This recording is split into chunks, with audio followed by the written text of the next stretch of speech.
কিভাবে এই রাগ কমাতে হয় আল্লাহ রাসূল সাল্লাল্লাহু আলাইহি ওয়াসাল্লাম এটাও শিখাই দিয়েছে। শুধু হুজুরে কইছে সুবহানাল্লাহ। সুবহানাল্লাহ বললে কি গুনাহ হবে?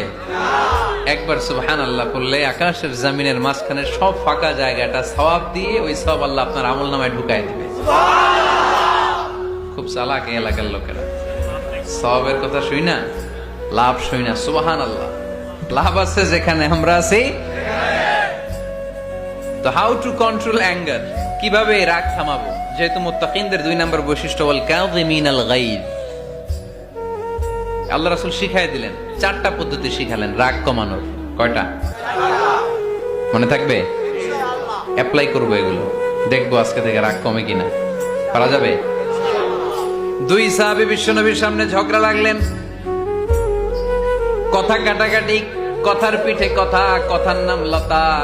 কথা বলতে বলতে ঝগড়া লাগতে লাগতে এক সাহাবী রেগে মেগে আগুন, মারামারির জন্য উদ্যত হলেন।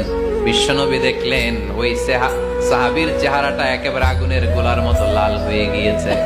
বিশ্বনবী বললেন, ইন্নী লা আ'লামু কালিমাতান, আমি এমন একটা বাক্য জানি, এই রাগান্বিত সাহাবী যদি এখন এই বাক্যটা পড়া শুরু করে দেয়, তার রাগটারে নিমিষেই ঠান্ডা বানাইয়া দিবে কে?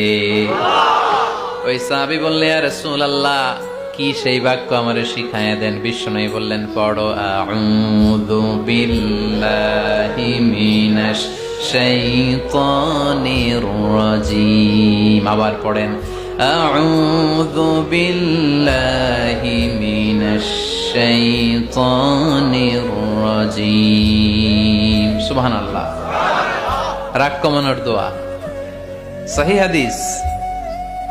ওই সাহাবী যদি এই বাক্যটা পড়ে তার রাগ কমে যাবে। বাক্যটা হচ্ছে আউযু বিল্লাহি মিনাশ শাইতানির রাজীম, বিতাড়িত শয়তানের কাছ থেকে আল্লাহর কাছে পানাহ চাচ্ছি, প্রোটেকশন চাচ্ছি। বলতে দেরি, রাগ থামতে দেরি হবে না। টিপস নাম্বার 1 মনে থাকবে তো? টিপস নাম্বার 2, বিশ্বনবী বললেন, ইযা গাদিবা আহাদুকুম ফালইয়াসকুত, তোমাদের যখন প্রচন্ড রাগ চলে আসে, বেশি যখন, প্রচন্ড যখন তোমরা রেগে যাও, তখন কথা বন্ধ করে চুপ হয়ে যাও। কি করতে হবে?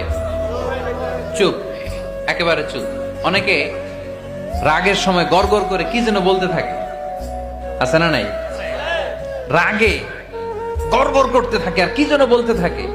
যত বলবেন, যত গালি দিবেন, বলে না গালি দেয় না রাগের সময়, অশ্রাব্য ভাষায় অনেকে গালিগালাজ শুরু করে দেয়, আছে না নাই? না, আসুকুত, ইযা গাদিবা আহাদুকুম ফালইয়াসকুত। আল্লাহ রাসূল